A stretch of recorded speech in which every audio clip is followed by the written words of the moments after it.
Hey, it's the Profit Answer Man, Rocky Lalvani. If you're new to the podcast, check out my interview with Mike Michalowicz. It's episode number 2. If you want to hear about each chapter in the Profit First book, go back and listen to episodes 3 through 13. Episode 1 is the why and how. On the Profit Answer Man, we learn money mastery without all the complicated accounting mumbo-jumbo using a simple system. Your accountant is busy documenting your transactions and creating a rearview mirror of what happened. My guess is you don't even look at the reports they sent you. If you're like most business owners, you struggle with this, and it's not your fault. We aren't taught money in school, and accountants aren't taught how to be profitable. The Profit First system created by Mike Michalowicz works, and he certified me to help you implement the system in your business. Remember, the new equation is sales minus profit equals expenses. Let's face it, without cash flow, you can't pay your employees, buy needed materials, or pay your mortgage and support your family. I help you to do that and more, so you can focus on the parts of the business you love and receive the rewards for your labor and investment into your business.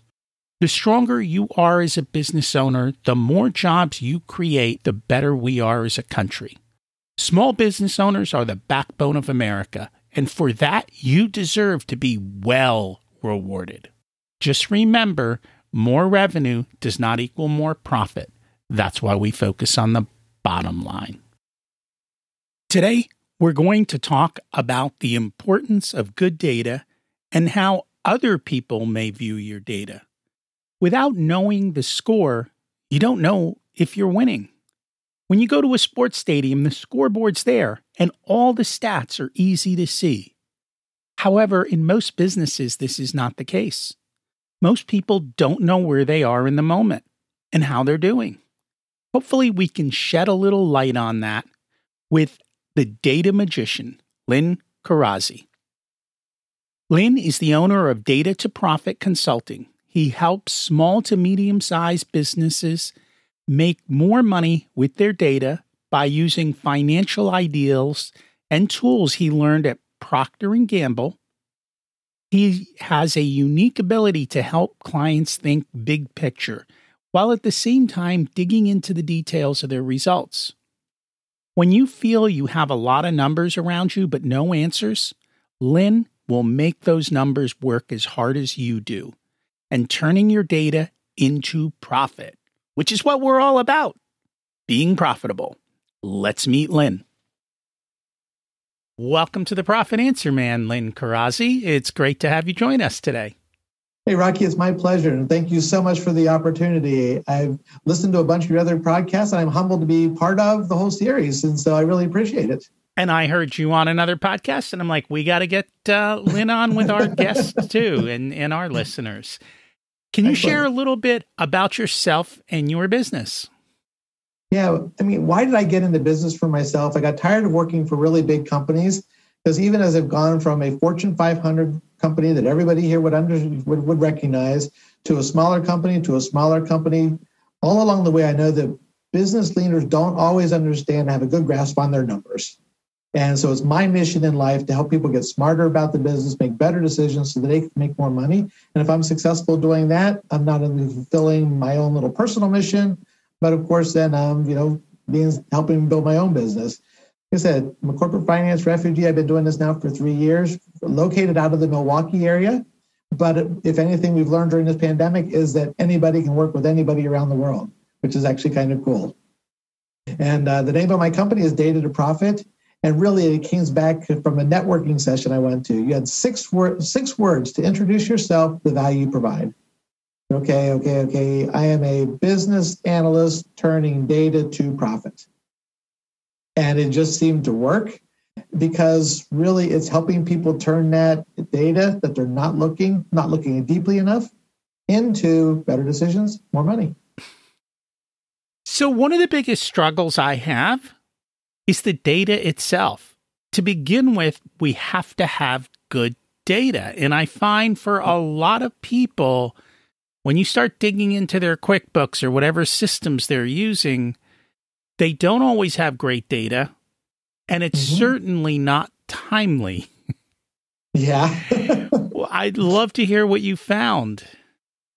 Yeah. Okay. Why is the data not any good? So, A, it's not organized in the appropriate place, or things are just too generalized. They aren't specific. So you can't go into the system and say, hey, I want to look at this particular product line or this particular project and say, was it profitable or was it not profitable? And what are all the resources attached to it? And it's been my experience that the data is not good because nobody has seen the value in actually using it. I've done a lot of ERP and CRM systems, enterprise resource planning, big systems, the CRM systems, customer relationship management, and it's not maintained because nobody's actually asking to make decisions off of it. And so the first thing we have to do is get it a little bit cleaner, or maybe use a case study to show what happens when you go from really, really dirty to actual use, but you have to get people engaged in actually doing it. And one of the things that I found when you start realizing that if you're going to reward people differently, and this is an opportunity, if you're going to pay you on a different standpoint or get them contribute on a gross profit down to some level, as soon as they take an interest in it and they find out it's going to help them be more successful or it's going to help them do their job more effectively, and then you create the expectation, little by little, that data will begin to clean itself up. But it's funny, I once saw a LinkedIn post from somebody that said this Google manager had asked for a report, and someone said they need a little bit more time because they had 57 different ways to spell Philadelphia. And that's Google. And the coolest thing now is now that everything's going online, we're doing all this stuff, business owners are getting better to getting cleaner data back about their sales because it's coming back from a system in a way that it has to be right because all the customer data has to be right. Otherwise, the customer's not getting it. But that still leaves then, how do we begin to clean up all the data that people are working with on a regular basis, not related to that? How are we classifying people and expenses correctly? How are we making sure that units of measure actually come back to the number of boxes that you actually have? Do you have one box with 50 in it, or do you have 50? I've seen warehouses mix and match that almost at random, it seems like. So for you and I, we love numbers and data. Most people do not. That is not their thing, and they don't want to know anything about it. And so it's one of the hurdles that we have to overcome. But once you have clean data, you can start to ask better questions and you can start to be more profitable. And that's why I had you on, because I know you understand the power of figuring out where the profit is, what profit really is, because I don't think, the question we always get is they say I'm profitable, but where is that money? Right? And how did it get here and when can I spend it? Because for most business owners, they're like, hey, I made a sale today. We closed $50,000 in business. Yeah, but you're not actually going to get paid for 6 months. So how are you going to get through, while QuickBooks said you were profitable this month, there's no cash. Yeah. Well, and even take it as, a step at the end. Okay, QuickBooks has to be right because that's what we're going to pay taxes on. And it says, yes, you made $10,000, but you're going to turn around, you're going to spend $2,500 of that with the government. How much of that are you going to be able to take out? How much of that are you going to be reinvesting in your future growth?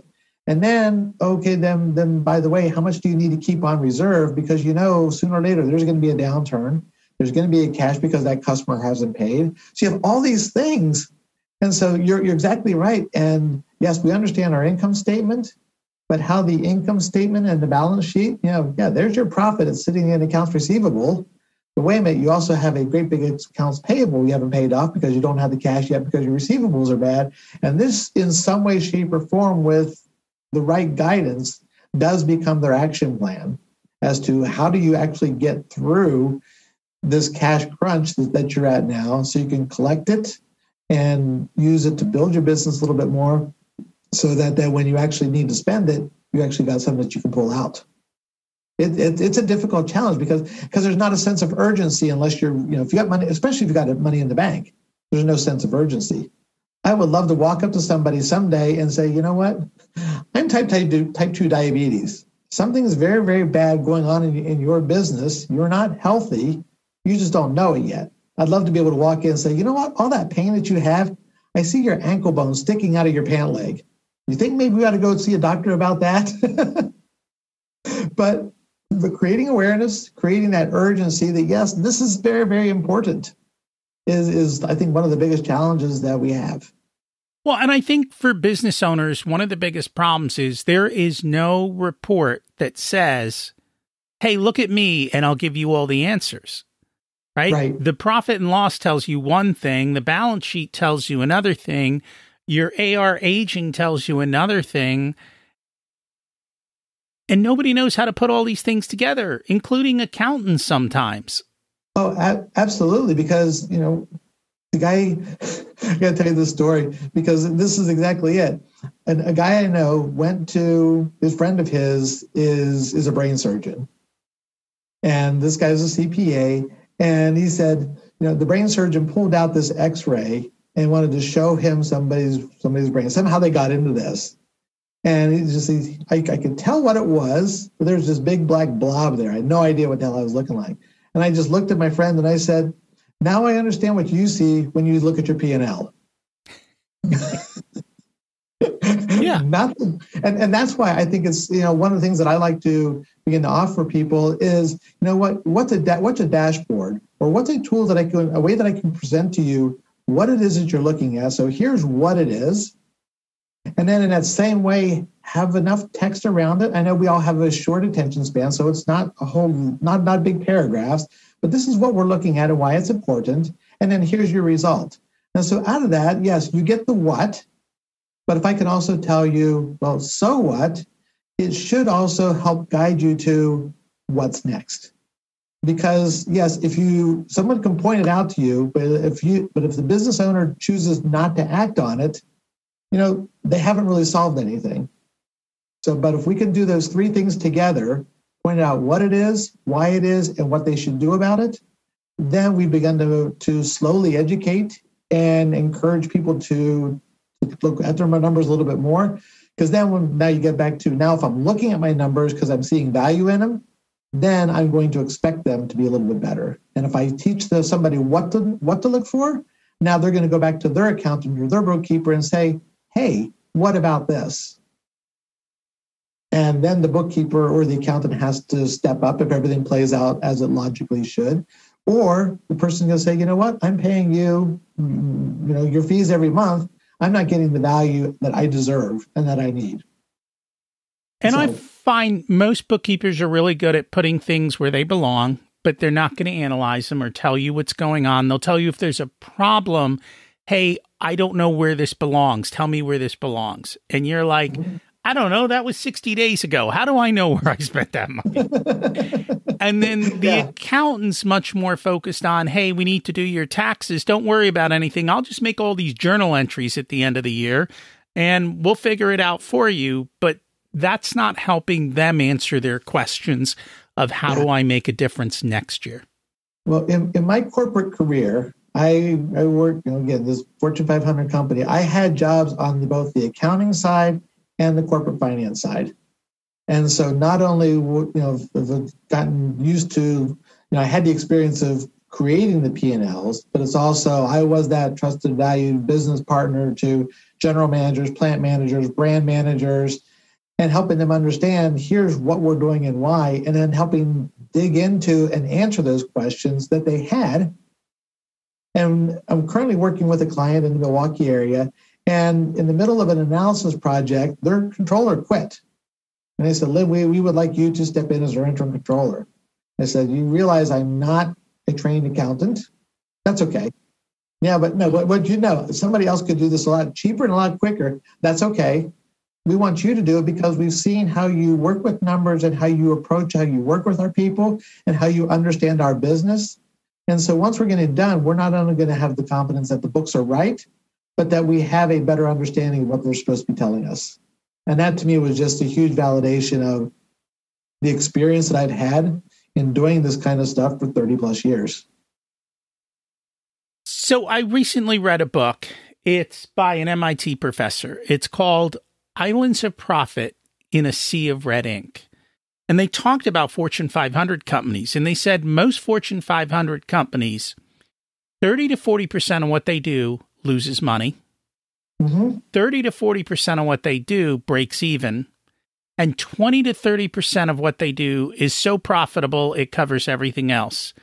The problem is nobody knows where the 20 to 30% is.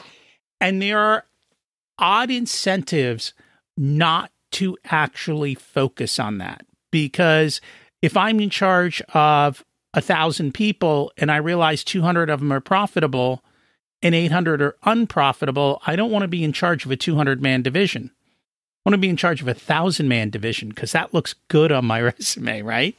So there's these weird incentives that prevent people from doing the best choices. And I see this in the big company. I see it all the way down to my little companies.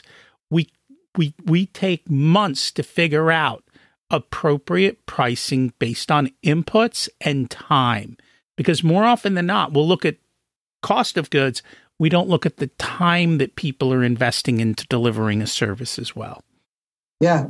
Well, and when you start looking at everywhere, every friction point, I worked with a plant manager once, and he talked about his whole plant was run by hassles. He encouraged people to come up with hassles, and he actually incented people to fix hassles. And these hassles could be double recording something. It could be like throwing something away before writing it down. Working in a cheese factory, that if you every day you're throwing away 10 pounds of cheese because something happened and got contaminated, man, you got 70 pounds over the course of a week. And, and all these little things. And once you started doing that and showing people the power of the why and the simplification, the streamlining, the improvements in productivity, things got done quicker and things got done less expensively. But you're absolutely right. But if your books are not set up to be able to look down at those lower levels, if you're set up wrong, a lot of your accounting, if you will, may lead you to a wrong decision. And so one of the things that I always found in working for that very large company, they hired their finance people predominantly out of the tier 1 MBA schools. Their accountants came out of smaller liberal arts colleges in the Midwest. And they had two completely different orientations. And the MBAs had no tolerance at all for the accountants. And the accountants said, you never even ask us what you're trying to do. We could probably give you better information, but since you think you know what you want, here it is. They take it without understanding what may have gone wrong or what are the subtleties within the information they just received. And that's where I got to play on both sides of that. In different roles, I have been both the collector and the consumer of data and new information. On the flip side, I've had many roles. I've been the creator of that information. And with one company, what we were able to do is take all the sales information and say, this is how we're going to grow our business. Here's our strategies. Here's what we talked about in corporate business reviews. And then all the way out to here's our profit program and our sales incentives and our trade programs. Everybody was making money off the same numbers. You know how phenomenally important those numbers came to everybody in the supply chain? It was really cool. But taking that was hard. It took us years to get to the point where everything began to line up and enough people began to understand. But in every situation, some of our partners, a third of them got it. A third of them took a little bit longer. A third of them never really bought the idea. So I think that general rule of thumb is going to apply at most populations you look at. And most of our audience is smaller business owners. So these things still apply to them because your CPA, your bookkeeper, and whoever is sitting in your finance seat probably all have very different outlooks, and they probably all have very different outcomes that they are looking for. Yes. And understanding what they are and making sure they're all in alignment with you being profitable is an important step to take. And so you've got to make sure everyone is on the same page. Otherwise, you end up with struggles. Yeah. And that's just it. So it's not only the owner of the business has to have some kind of understanding. It needs to be part of his or her language in the way that they speak to others in the business, so that they begin to get a sense of, hey, what I do and how I write things down and how they get recorded and what they mean. It becomes important to me as well as to the boss. And that's true whether you're just the solopreneur who has to know their numbers, because you're not really a solopreneur because you're relying on other people and particularly your customers. But then also at the end of the day, once you get some other people and bring them on board, they have to be engaged to support the growth of your business too. And I always tell my clients, be very careful what you incentivize, because you will get it. And sometimes there are unintended consequences to those actions. And so you really need to think through your incentives. But at the end of the day, I think your employees should understand what it means to be profitable, why you should be profitable, and what are the factors that their job has on that profitability, and incentivizing them to improve it and doing that appropriately. Yeah, if someone were to say, hey, Lynn, can you help me think of an incentive system? I'd say I would be happy to give you some things to think about. I can pull together all kinds of numbers and show them, how they might look. But at the end of the day, you have to get somebody with an expertise in that area to make sure that what you're doing is good from an HR standpoint. It's good from a compliance standpoint. So you're not just jumping in and helping to avoid the pitfall that you just mentioned, the unintended consequences. Because, what gets measured is that old axiom, right? What gets measured gets done. But are you still doing the right things to begin with? So, And small, and again, it almost sounds like, yes, Lynn, oh my God, now you've told me about 2 other things I have to do, more places to spend money. You're making my life even more complicated. But you know what? Nobody, I don't care whether you have multiple business or just one, nobody does everything well. And it does pay to invest in some outside expertise in a lot of different areas. Make sure your accountant or your bookkeeper, they're really good. They're providing answers. They are responsive to you. If you have to wait to ask for your books and your books aren't there by the 10th of the month, you might want to find somebody else who does. And this is some of the unfortunate message but I talked to a banker friend of mine, and one of his customers wanted $250,000 loan. They had some retail space they wanted to rehab and just kind of bring up to date, right? And he said, well, I'll take a look. You want to borrow $250,000? Send me your financials and we'll see what we can do. Chances are we can help. He says, toughest call. I had to go back to them 2 weeks later and say, I can't help you. I said, what do you mean? We're profitable. And he said, well, yes, you're profitable, but your sales have gone down every quarter for the past 2 years. Well, that can't be right. Our CPA is our best friend. And he said, I didn't say this out loud, but and you are his annuity. And so it's yes, you need to be able to trust the people that work with you, no matter what capacity they are. But you also need to verify.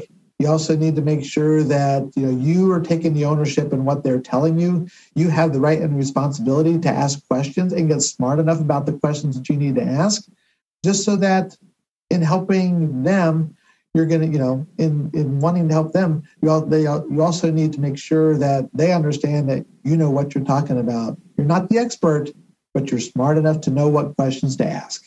And that's a standard that if people get up to that level, that's a huge step up from where they're probably starting.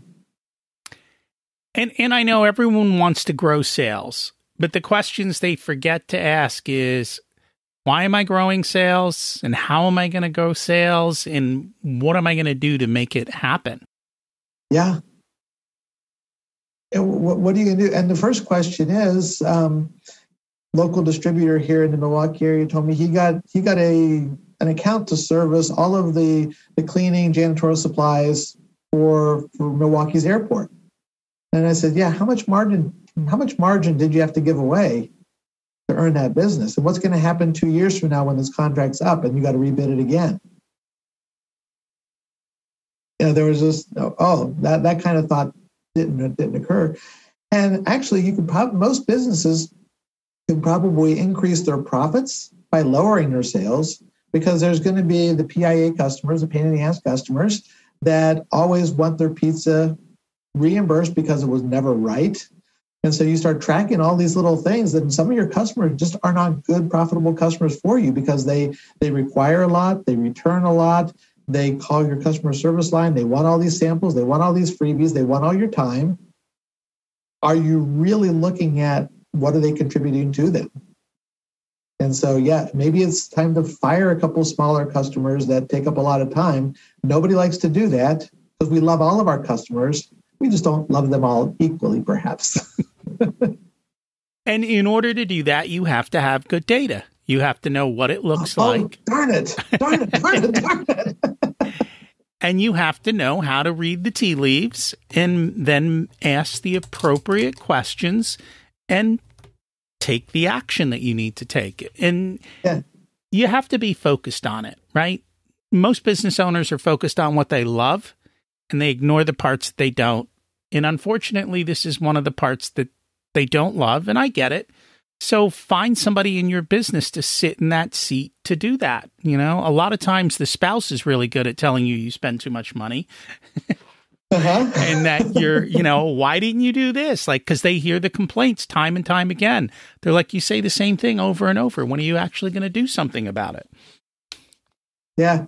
And it's a challenge because, I got into business because I wanted to make muffins. I didn't want to count them. I just know that I can make a damn good muffin for people, and and this is going up. But using all these expensive ingredients and doing all the right thing, building in the quality, but basing your competition on what the muffin shop down the street is going to do. So it really gets into pricing and value pricing. Because I did a lot of work in the pizza business for a number of years, and I walked into so many shops and I said, "Who's your competition?" And they would see, Little Caesars as their competition. And it's like, wait a minute, are you paying, is your cost structure looking like theirs? Do you offer the kind of service, the quality, the variety? Well, we do way more than that. Okay, so why is that your benchmark? You're going to increase your profitability and your pricing decisions. Why does every price on your menu end in a 5? Make it a 9. No one's going to not buy a soda because it costs 99 cents versus 95 cents. But on every single item, you're going to start selling a little bit more.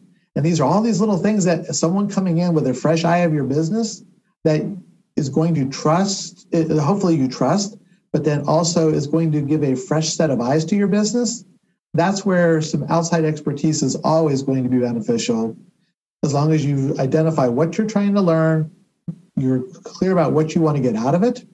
Because there's lots of consultants that'll come in and help you. And they'll get you started. And then when you go to want something else, they'll come back again and say, this is what it is. So that's why I like working with people. And I'm going to sit down and just chat with you about your business first. What are you trying to do? What do you feel good about? Where do you think we can start together? Then I'll just take a bunch of your data and I'll take a look at it. And here's what I see. Now it's up to you to tell me, okay, what am I missing?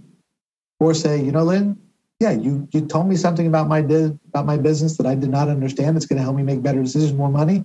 That's when I find the most satisfaction. What's my mission in life? And we'll share with you at the very beginning of this conversation. That's it. Trying to make a business owner go, oh my gosh, now I understand. Now I know what I need to do. Now get out of my way. Perfect. And that's literally what it comes down to, is exactly what you said. I will tell you, I think COVID has woken up a lot of people, especially those that got hit by supply chain inflation.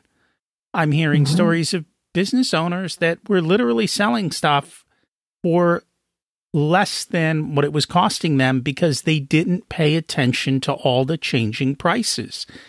and you've got to constantly be aware and have systems in place. Otherwise, when you see spikes, like shipping has gone up 400 or 500% for some items, which means all of your imported materials are going to come in at a higher price.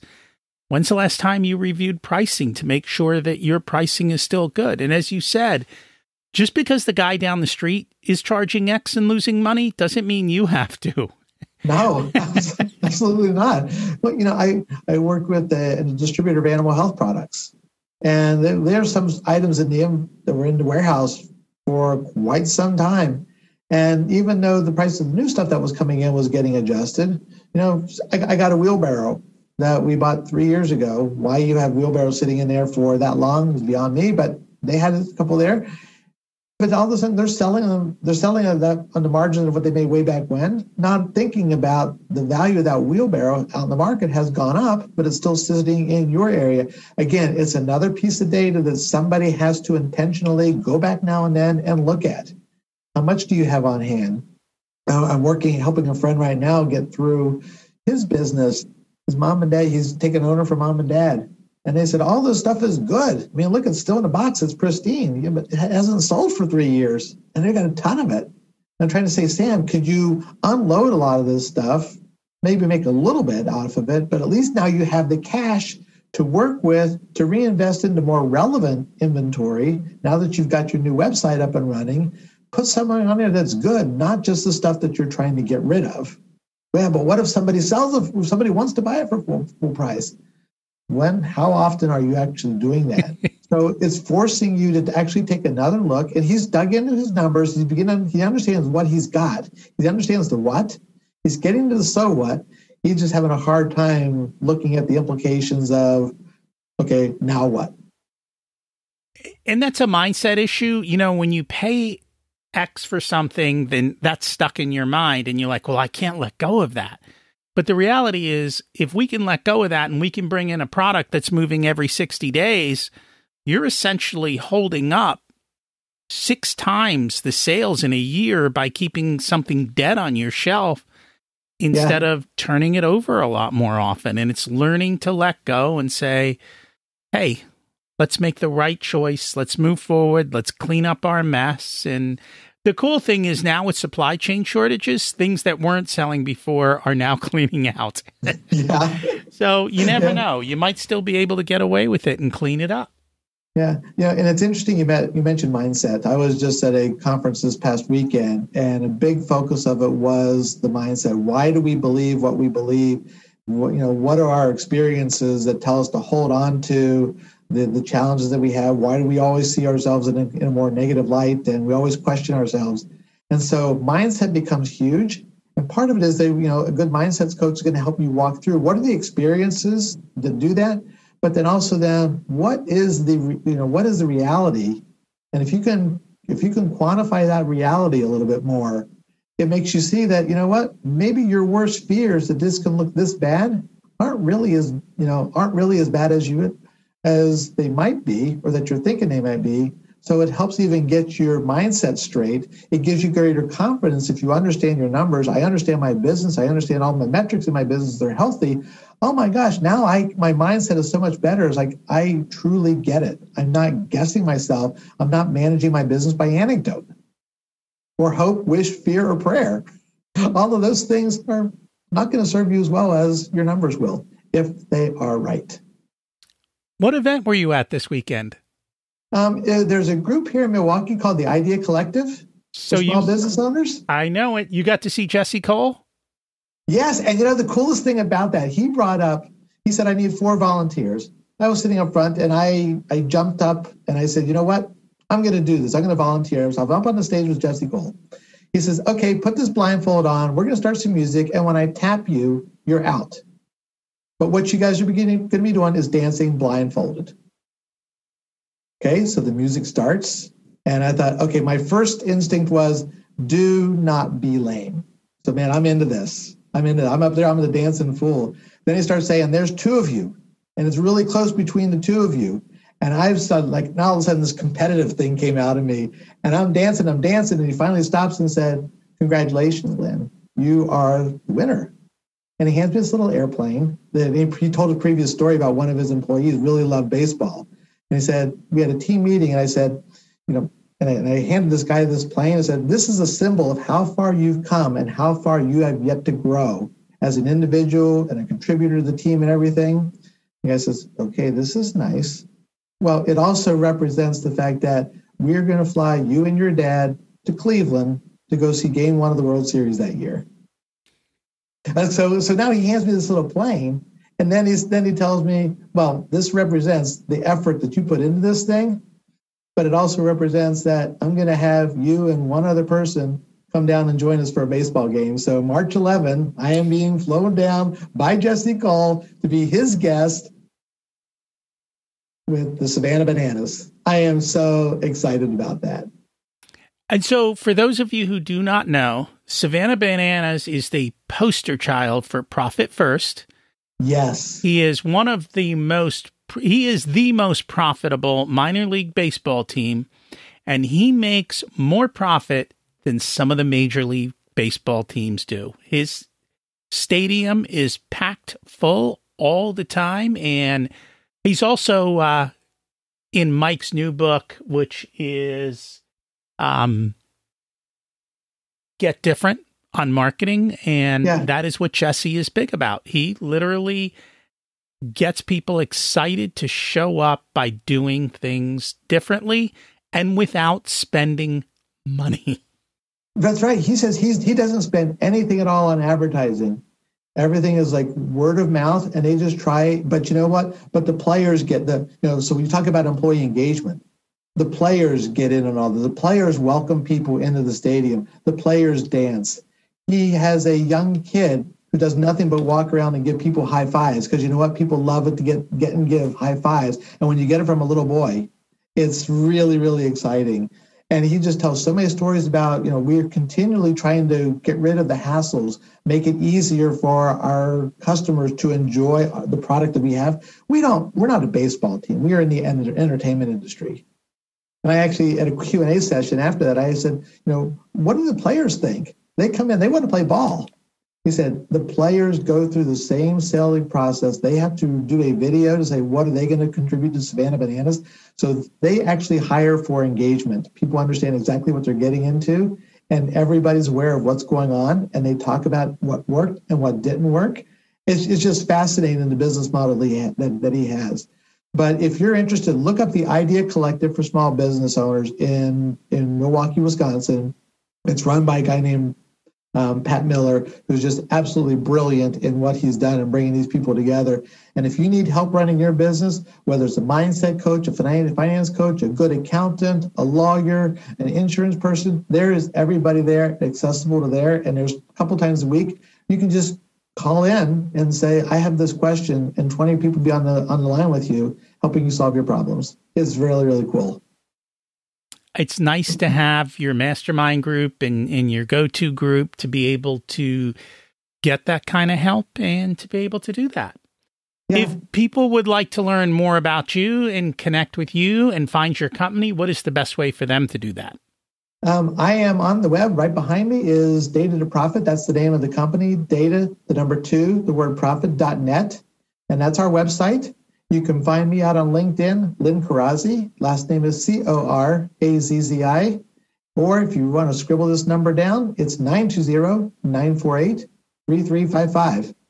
Any one of those ways, particularly LinkedIn might be the easiest way. Drop me a direct message, and I'd love to hear from anybody here. If you got some thoughts about what I said, or then I think you missed something, I'd love to just have the conversation, because I'm the sum of my experiences, as is everybody else, and I'm always looking to new ones. And thank you so much for joining us. I'll make sure all of that is in the show notes. All right, Rocky, thanks so much. This has been as fun as I expected it to have, and to understand that you identified something that happened to me like 2 days ago that I'm still like pumped up like this to go about doing, just makes this even more fun. And the fact that you're aware of the Idea Collective, it just brings warmth to my heart, because I've seen what it's doing for people. Thanks so much. Step 1 for you is clean data. Most businesses really struggle with this, and they don't spend the time to get their scoreboard right. Sometimes it takes months to fix this, but we have ways around it so you can start taking action immediately. If I or Lynn can help you, please reach out. And if you get a chance, check out the Savannah Bananas and how they do it differently. At the core is the profit-first mentality and doing things differently than everyone else. Remember, you don't need more resources, you need to be more resourceful. We focus on the bottom line. If you want a done-for-you service, you can have me as your Chief Profitability Officer because you have your zone of genius and want to spend your time doing what you love. I only work with a handful of clients, so they get my full attention. I work with business owners who have or are growing to $500,000 to $5 million in revenue. You can use the scheduling link in the show notes to get on my calendar for a good fit conversation to see if I'm the right person to support you and how I can help you. If you want to learn about living the life of your dreams, check out my other podcast, Richer Soul. As we close out, let's repeat the mantra. Revenue is vanity, profit is sanity, and cash is king. Have an abundant and profitable week.